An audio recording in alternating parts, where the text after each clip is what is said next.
Assalamualaikum warahmatullahi wabarakatuh. Waalaikumsalam warahmatullahi wabarakatuh. Gimana kabarnya hari ini anak-anak? Baik, Bu. Baik, sebelum kita masuk ke materi selanjutnya, coba lihat di bawah mejanya ada sampah atau tidak?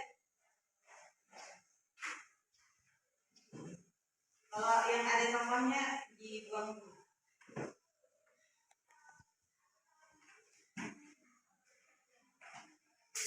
Sudah? Sudah bersih di bawah mejanya? Baik, sebelum kita mulai kelas untuk memimpin doa. Sebelum kita mulai belajar, kita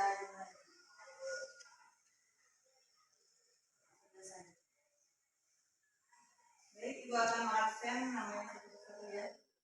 Asfinati, Asfarita, Alma Cahyani, Bu Zahra, Mawaddah, Ainun, Giza, Kamila, Zahra, Nanda, baik, hadir semua ya hari ini.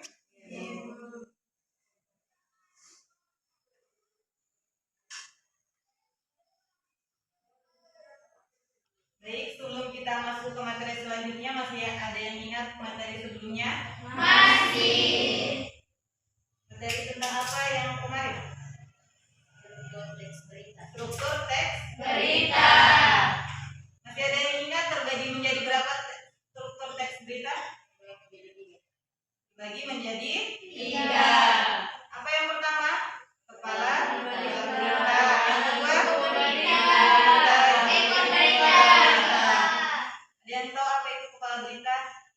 Kepala berita adalah bagian awal yang memuat banyak informasi penting, yaitu apa, di mana, kapan, dan siapa. Tubuh berita, pada bagian terdapat jawaban atas pertanyaan mengapa dan bagaimana peristiwa itu terjadi. Ekor berita adalah mencantumkan informasi yang bersifat tambahan. Baik. Sekarang kita akan masuk ke materi selanjutnya, yaitu kaidah teks berita. Jadi, teks berita termasuk ke dalam karya jurnalistik, oleh sebab itu ada panduan yang harus kita ikuti untuk membuat teks berita. Salah satunya mengenai kaidah kebahasaan. Yang pertama yaitu bahasa baku. Bahasa baku adalah teks berita harus ditulis dengan bahasa baku, yaitu bahasa yang bersumber pada pedoman umum ejaan Bahasa Indonesia PUEDI dan Kamus Besar Bahasa Indonesia KBBI. Yang kedua yaitu kata kerja mental. Kata kerja atau verba mental adalah kata yang menerangkan tanggapan perasaan, pemikiran, serta perbuatan yang tidak bisa diamati secara fisik. Contohnya, warga mengkhawatirkan kondisi rumah mereka sehingga tidak ingin berpindah ke pengungsian. Dan yang ketiga yaitu konjungsi temporal. Konjungsi temporal adalah kata penghubung yang menandai keterangan waktu. Contohnya seperti kemudian, setelah, akhirnya, dan sejak awalnya. Yang keempat yaitu konjungsi penerang. Konjungsi penerang adalah kata yang menerangkan pernyataan sebelumnya. Biasanya konjungsi ini digunakan dari kalimat langsung ke kalimat tidak langsung.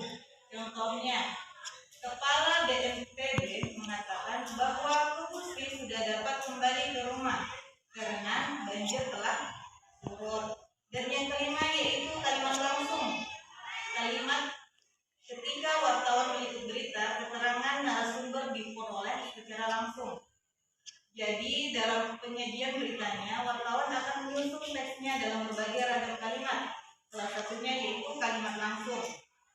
Kalimat langsung adalah kalimat yang mengutip pernyataan seseorang secara persis tanpa menambah atau mengurangi ujaran yang disampaikan. Contoh, karena beberapa hari ini cuaca agak ekstrim, masyarakat diminta siap sedia, kata Wakil Gubernur DKI Jakarta Ahmad Riza Jadi kaidah kebahasaan itu bagi menjadi 5, yaitu bahasa baku, kata kerja mental, konjungsi temporal, dan konjungsi penerang, dan kalimat langsung.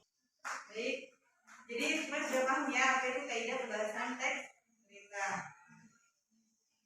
Jadi kesimpulannya kaidah pembahasan teks berita terbagi menjadi 5. Yang pertama bahasa baku, kata kerja mental.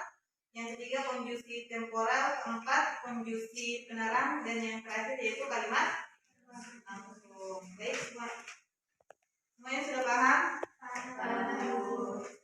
Baik, sebelum kita menutup pembelajaran kita, marilah kita berdoa bersama-sama. Berdoa dimulai.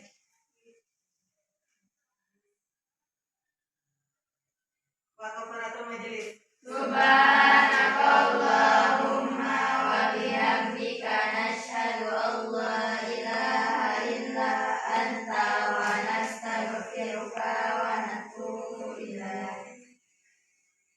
Baiklah, terima kasih. Wassalamualaikum warahmatullahi wabarakatuh.